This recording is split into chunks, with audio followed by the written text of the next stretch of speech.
Type 4 hyper sensitivity start करने लगी होगी, जो कि डिंगेड होती है, ठीक है, और ये टी संग मेडिएटेड होती है। पहले हमने जो 3 की थी वो एंटीबॉडी मेडिएटेड थी पहली 3, लेकिन ये टी संग मेडिएटेड होती है। और इसमें 2 टाइप के संग होते हैं, एक CD8 साइटोटॉक्सिक संग होते हैं एंड CD4 हैंपर टी संग होते हैं। अच्छा, इसकी जो पहली एग्जाम्पल है ना वो है कॉन्टैक्ट डर्माटाइटिस, ठीक है। अब इसमें क्या होता है हमारे पास कि नॉर्मली जो स्किन है उसकी जो एंटीजन्स है उनको हम रिकग्नाइज करते हैं एज संग एंटीजन ड्यू टू जो हमारे बर्थ के टाइम पे जो थाइमस में नेगेटिव थाइमिक सिलेक्शन होती हैं उनकी वजह से, कि थाइमस में हमारी जो संग एंटीजन है उनके अगेंस्ट टॉलरेंस पैदा हो जाती है कि हमारी जो संग एंटीजन के अगेंस्ट कोई भी टी संग आके कोई एक्ट नहीं करेगा अगेंस्ट आवर एंटीजन्स, तो नेगेटिव थाइमिक सिलेक्शंस की वजह से। लेकिन क्या होता है कि समटाइम्स जो ट्रिगर करते हैं कॉन्टैक्ट डर्माटाइटिस को, जो चीज़ें जैसे निकंग हो गया, पॉइजन ओक, इस तरह की चीज़ें जब ये स्किन के साथ आके अटैच होती हैं तो स्किन में ऐसी मॉडिफिकेशंस आ जाती हैं जिनकी वजह से स्किन की जो एंटीजन्स हैं उनको हमारा सिस्टम रिकग्नाइज करता है एज फॉरेन एंटीजन, और इस फॉरेन एंटीजन के अगेंस्ट फिर टी सेल्स एक्ट करते हैं।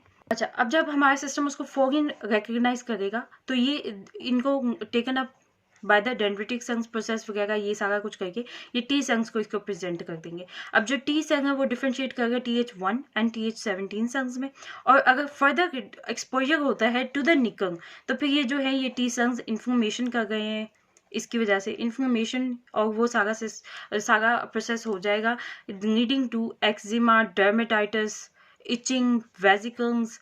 तो ये सारा कॉन्टैक्ट डर्मेटाइटिस के सारी मैनिफेस्टेशंस आ जाएंगी विद इन, ये सारी मैनिफेस्टेशंस आएंगी एक्जिमा जैसे वेसिकल्स और इचिंग, ठीक है, ये सारी manifestations within 12 to 48 hours आ जाएंगी। और इसमें जो सेल्स इन्वॉल्व्ड हैं वो CD8 भी हैं और CD4, ये दोनों का कॉम्बिनेशन होगा। मोस्ट प्रोबेबली CD8 ज़्यादा डोमिनेट करते हैं कॉन्टैक्ट डर्मेटाइटिस में। अच्छा, अब जो नेक्स्ट स्टार्ट कर रही है ना वो है हमारे पास ट्यूबरकुलिन स्किन टेस्ट। अब जो ट्यूबरकुलिन है ना, अब ये टीबी के पेशेंट्स आफ्टर इनकी जो है मेमोरी टी संग्स इनमें डेवलप होते हैं, मेमोरी टी संग्स डेवलप होते हैं थ्रू आउट दिस सिस्टम, जो है इनके मेमोरी टी संग्स प्रेजेंट होते हैं। अच्छा, अब हम अगर पॉजिटिव प्योरिन डेरिवेटिव ट्यूबरकुलिन की को इंजेक्ट करते हैं ऐसे पर्सन में तो क्या होगा कि ड्यू टू दिस टी संग्स, ठीक है, अब वहाँ पे ये टी संग्स एंटीजन के साथ बाइंड करके सारा इन्फॉर्मेशन वगैरह उस मोकंग इन्फॉर्मेशन और इंड्यूगेशन उस एरिया में कर देगी with in 48 hours, 48 to 72 hours, ठीक है, उस एरिया में इंड्यूगेशन करेगी। तो ये जो है as a result this comes positive, ठीक है, कि इनफ टी सेल्स प्रेजेंट हैं, और ये सिग्निफाई करेगा कि एक इन्फेक्शन प्रेजेंट था। ये नहीं सिग्निफाई करता कि ट्यूबरकुलोसिस अभी है या नहीं, करंट है या नहीं, लेकिन ये जरूर बताता है कि at some stage in life tuberculosis था, ठीक है। अच्छा, इसके अलावा जो है ये फॉल्स पॉजिटिव भी आ सकता है, फॉल्स नेगेटिव भी आ सकता है। अच्छा, फॉल्स पॉजिटिव कब आएगा? फॉल्स पॉजिटिव इस केस में आएगा जब आपके पास कुछ एंटीजेंस जो है अगेंस्ट सम अदर माइक्रोबैक्टीरिया की स्पीशी प्रेजेंट है, तो इस केस में ये फॉल्स पॉजिटिव आएगा। और फॉल्स नेगेटिव आता है कि इनफ टी सेल्स नहीं developed such as in immuno compromise, ऑर्थो उनके टीबी है बट उनके इनफ टी सेल्स नहीं डेवलप्ड कि वो जाके एंटीजन को साथ मिलाकर इन्फ्लेमेशन वगैरह इंड्यूगेशन करें, तो ये इस केस में फॉल्स नेगेटिव रिजल्ट आएगा। और ये जो है हमें ट्यूबरकुलिन टेस्ट की ज़रूरत किन टाइम्स पे पड़ती है? जब डायग्नोसिस करना हो इनफ टी सेल्स प्रेजेंट है नहीं है, या फिर प्रीवियसली पर्सन इन्फेक्टेड था इससे ट्यूबरकुलोसिस से, तो ये उसमें इन्वॉल्व होते हैं। और अब जो थर्ड चीज़ है वो है एरिदीमा मंक्टिफॉर्म स्टीवन जॉनसन, ठीक है। इसके जो मैनिफेस्टेशंस में एक तो कॉन्टैक्ट हाइपर सेंसिटिविटी है, ट्यूबरकुलिन स्किन टेस्ट था, फिर erythema multiforme Steven Johnson syndrome and toxic epidermal necrolysis है।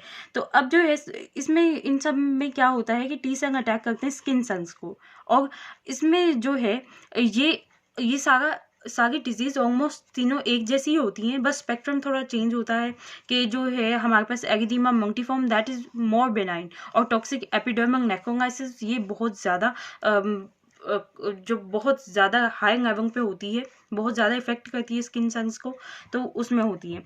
अच्छा, अब ये जो है कि ट्रिगर्स में हमारे पास इसकी क्या आ सकता है कि हर्पीस सिम्प्लेक्स वायरस आ सकता है, एम न्यूमोनी, और संफोनामाइड्स पेनिसिलिन्स। इसके अलावा जो है several human leukocyte antigen predispose to the disease, especially जो एचएन ए DQ3 एंड ये MCQ में आता है, DQ3 एंड HNA B12। अच्छा, इसके बाद जो है एरिथेमा माइनर और मेजर के बारे में बताया हुआ है कि जो थोड़ा कम लेवल पे होगा दैट इज माइनर, और इसमें हमारे पास जो है लीजन्स होती हैं एक्सट्रीमिटीज पे, और मेजर में जो है extreme lesions on skin mucous membranes पे, और स्टीवन जॉनसन सिंड्रोम में ब्लिस्टरिंग लीजन्स होती है। इसमें जस्ट लीजन्स होती हैं, ब्लिस्टरिंग नहीं होती। और इसमें जो स्टीवन जॉनसन सिंड्रोम है इसमें ब्लिस्टरिंग लीजन्स होती हैं और 3 to 10% ऑफ बॉडी को इफेक्ट करती है। और जो टॉक्सिक एपिडर्मल नेफ्रोलाइसिस है इसमें लीजन्स 30% ऑफ बॉडी को इन्फेक्ट करती हैं और ट्रीटमेंट जो है बर्न यूनिट में की जाती है। तो सिंपली क्या है कि एरिथेमा मंकीफॉर्म जो है वो साइटोटॉक्सिक टी सेल स्किन को इफेक्ट करते हैं, herpes और इन सब की वजह से होता है।